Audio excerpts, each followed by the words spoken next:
Hello my dear students, welcome back to our own channel. Today we are going to study the second chapter of our chemistry class 12 syllabus, which is the solution. So we are going to start with the most basic part. What is solution? Solution क्या होता है? So it is a homogeneous mixture. Now what is meant by homogeneous mixture? ऐसा mixture जिसमें सारी components, compositions एक ही phase में हो, uniform हो, उसको हम कहते हैं homogeneous mixture. It is a homogeneous mixture of two or more components. इसमें multiple components present होंगे और इसी के mixture को हम लोग बोलेंगे solution. अब major solution में दो components होते हैं, एक होता है solute and एक होता है solvent. इन दोनों को मिलाकर आपका बनता है solution. ठीक है, अब इनको हम differentiate करते हैं on the basis of their proportion. Solute यानी कि ऐसा component which is present in lesser proportion.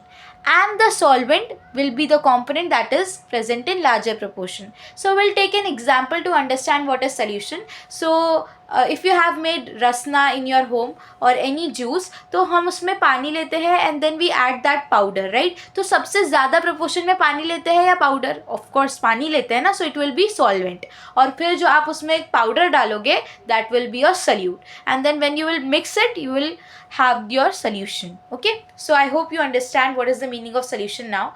Now we have the different types of solution. So here are the different types of solution based on the amount of solute present in it. The first is unsaturated solution. Unsaturated बच्चों, saturation का मतलब होता है किसी भी चीज़ की maximum limit पर पहुंच जाना. ठीक है, अनसैचुरेटेड सोल्यूशन मतलब ऐसा सोल्यूशन जिसमें amount of solute is less than equilibrium amount of solute. ठीक है, वो मैक्सिमम लिमिट से कम होगा तो उसको हम क्या कहेंगे? Unsaturated solution. अगर आपका amount of solute it is equal to equilibrium amount of solute then it will be saturated solution. और सुपर सैचुरेट में I hope you can guess amount of solute will be greater than the equilibrium weight of solute. Okay, now we are going to study the most important term. It is solubility. Now what is solubility? आपने कोई भी चीज़ को कोई भी powder लिया, कोई भी salute लिया, वो पानी में कितने अच्छे से डिज़ोल्व हो रहा है, उसकी डिज़ोल्व होने की कैपेसिटी को हम कहेंगे solubility. Now we will define it on the basis of its formula. So it is the ratio of amount of moles or the number of moles. Okay, number of moles to the total volume, okay, of the solution. Okay, number of moles of solute to the total volume of solution in liters is called as solubility. So we have got the formula over here. Solubility is equal to the number of moles divided by the total volume of solution. This is the solubility. If you have to calculate the solubility of any solution, then you can use this formula. Now the unit over here is, you know what is the unit of moles? Number of moles, it is mole, and then slash volume, it is liter. So you get the unit over here. So whenever you use any whenever you solve any numerical, so you can use this formula. So here are some factors that affect this solubility. There are three factors. First is pressure, second is nature of solute and solvent, and the third is temperature. हम देखेंगे कि ये सारी चीज़ें जो factors है, जब हम इसको चेंज करते हैं तो इससे हमारे सल्यूबिलिटी पर क्या इफेक्ट पड़ता है. सबसे पहले हम लोग पढ़ेंगे nature of salute and solvent. तो बच्चों याद रखो, जो पोलर सल्यूट होते हैं वो हमेशा पोलर सॉल्वेंट में डिज़ोल्व करेंगे and non polar solute will dissolve in non polar solvent. It means अगर आपने पोलर सल्यूट को नॉन पोलर सॉल्वेंट में डिज़ोल्व किया तो क्या होगा? सल्यूबिलिटी कम होगी. पोलर सल्यूट को पोलर सॉल्वेंट में डिज़ोल्व किया तो सल्यूबिलिटी ज़्यादा होगी. मतलब आपके सल्यूट का और सॉल्वेंट का नेचर मैटर करता है ना. अगर आपने चेंजेस किए तो उसमें सल्यूबिलिटी बढ़ भी सकती है और सल्यूबिलिटी कम भी हो सकती है. So this is one factor. And then there is temperature.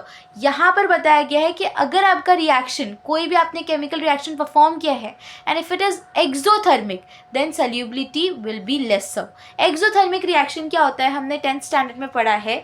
ऐसा कोई भी रिएक्शन जिसमें हीट प्रोड्यूस हो, है ना, रिएक्शन की वजह से हीट बाहर निकल रही हो, heat is released, then it is called as exothermic reaction. और आपको याद रखना है हमेशा कि जब एक्सोथर्मिक रिएक्शन होगा तो उसकी सल्यूबिलिटी लोअर होगी. एंड यहाँ पर एंडोथर्मिक रिएक्शन होगा तो सॉल्युबिलिटी हायर होगी। अब आपको याद है एंडोथर्मिक रिएक्शन क्या होता है? एंडोथर्मिक रिएक्शन मतलब जहाँ पर हीट आप सप्लाई कर रहे हो during the reaction, heat absorb की जा रही है। अगर आपने कभी चाय बनाया होगा तो आपको पता है कि आपने कंटेनर ले लिया, उसमें आपने पत्ती डाल दी, आपने सब सामान डाल दिया, तो वो अपने आप डिज़ोल्व नहीं होगा, अपने आप वो सल्यूबल नहीं होगा, आपको उसको हीट करना पड़ेगा। तो मतलब जब आप हीट करते हो तो your solubility eventually gets increased. Okay, so you can try it by boiling water and putting sugar into it. So you will see how quickly it dissolves. On the other hand, just take water and dissolve the sugar in it. Okay, so you will know what is the effect of temperature on the solubility. Now then there is pressure. So there is very important law over here. It is very important for your board syllabus, Henry's law. So Henry's law states that the solubility of gas is directly proportional to its pressure. मतलब अगर मैंने pressure को increase किया तो मेरा सल्यूबिलिटी eventually increase होगा, pressure को कम किया तो सल्यूबिलिटी विल ऑल्सो डिक्रीज। प्रेशर जितना बढ़ाओगे सल्यूबिलिटी उतना बढ़ेगा। अब यहाँ पर आपको पता होगा हम हमेशा प्रोपोर्शनैलिटी की साइन हटाते हैं, be it directly proportional, inversely proportional, we get a constant value. यहाँ पर जो कांस्टेंट वैल्यू दिया हुआ है it is called as Henry's constant. Now you can also calculate the unit of this Henry's constant. So we know what is the value, what is the unit of solubility, and we also know what is the unit of pressure, so we can easily calculate the unit of Henry's constant. But I'll write the unit for you. So KH is equal to S upon P, and the unit of solubility is, right now we have learned, mole per liter. Okay, and pressure is bar. So this is the unit of Henry's constant. So please learn it as you will use this in numericals. In the differences between the ideal solution and non-ideal solution. Okay, ideal solution is the solution which follows all the rules that exist in this universe, and non-ideal solution are basically the normal solutions which we use in our daily life, and ideal solutions are hard to find. Okay, so now right now only we have studied about the Raoult's law, so of course ideal solution will be obeying the Raoult's law, and on the opposite, non-ideal solution will not obey the Raoult's law. And then there is the second difference, which is delta H. Now what is delta H? It is the change in enthalpy. Here the change in enthalpy mixing. Now we are going to study one of the most important law, that is Raoult's law. Before understanding Raoult's law, let us just consider some important components. So here you have to consider two volatile liquids. Okay, then there is A1 component and A2 component.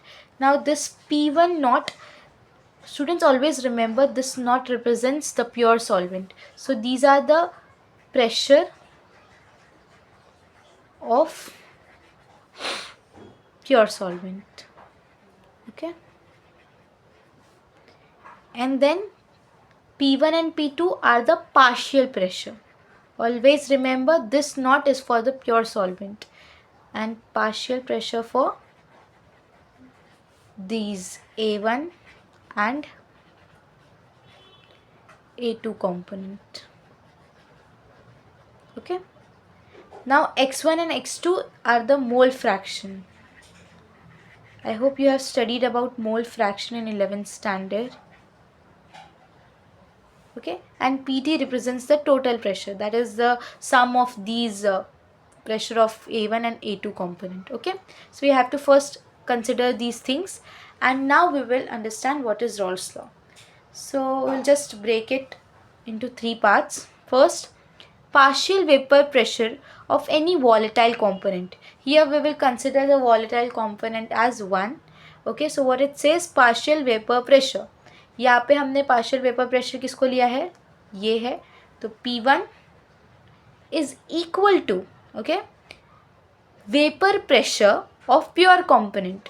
So here the pure component is P1 naught, right? So it is equal to P1 naught multiplied by its mole fraction, and its mole fraction is x1. So I have written this equation according to the Raoult's law for the A1 component. Similarly, I will write the same equation for A2 component. Okay.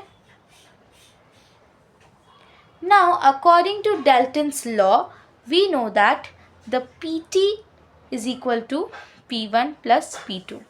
Now we have to add these both equations. Okay, so PT is equal to, what is P1? P01 into X1 plus P02 into X2. Now, if you have studied about the mole fraction, you must be knowing that X1 plus X2 is always equal to 1. So if I have to find the value of X1, what it will be? 1 minus X2. So can I put this value, can I substitute this in the third equation? So I am going to substituting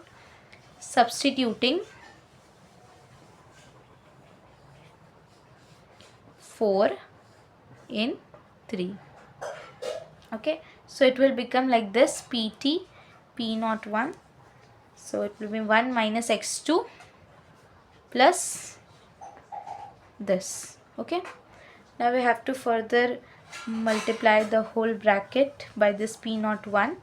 So it is P01 minus P01 into X2 plus P02 into X2.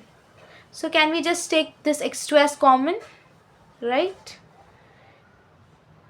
P01 minus X2, then this P02 over here minus this P01 over here. So this is the whole full-fledged equation of the Raoult's law. Basically, Raoult's law, what does it say? It says that the partial vapor pressure of any volatile component, suppose I am taking a component as 3. So it says the partial vapor pressure of any volatile component. Okay, so it is talking about the partial pressure. So I will write P3 is equal to the vapor pressure of pure solvent. So for indicating the pure solvent, what I'll do, I'll draw this knot over here, is equal to pure solvent, okay, and multiplied by its mole fraction. So this is simply the Raoult's law, and you can write it for any component. So just repeat after me. Raoult's law: the partial vapor pressure of any volatile component of solution is equal to the vapor pressure, or you can write as it is equal to the product of vapor pressure of the pure component and the mole fraction. Okay, is 0, and it indicates that during the reaction no heat is absorbed or evolved. Okay, now here the delta H mixing is not equal to 0. It means there is an exchange of heat. Okay, and the components of ideal solution can be separated. They can be separated by, there is a proper method for it. It is fractional distillation. But for an non-ideal solution, it is very hard to separate the components by fractional distillation. It is next to impossible. And then there is the fourth difference, that is change in volume is 0. So that is delta V is equal to 0. But in non-ideal solution, we can see that there must be the change in volume. That's why the delta V is not equal to 0. Now students, we are going to jump on the main part of this whole chapter, that is colligative properties.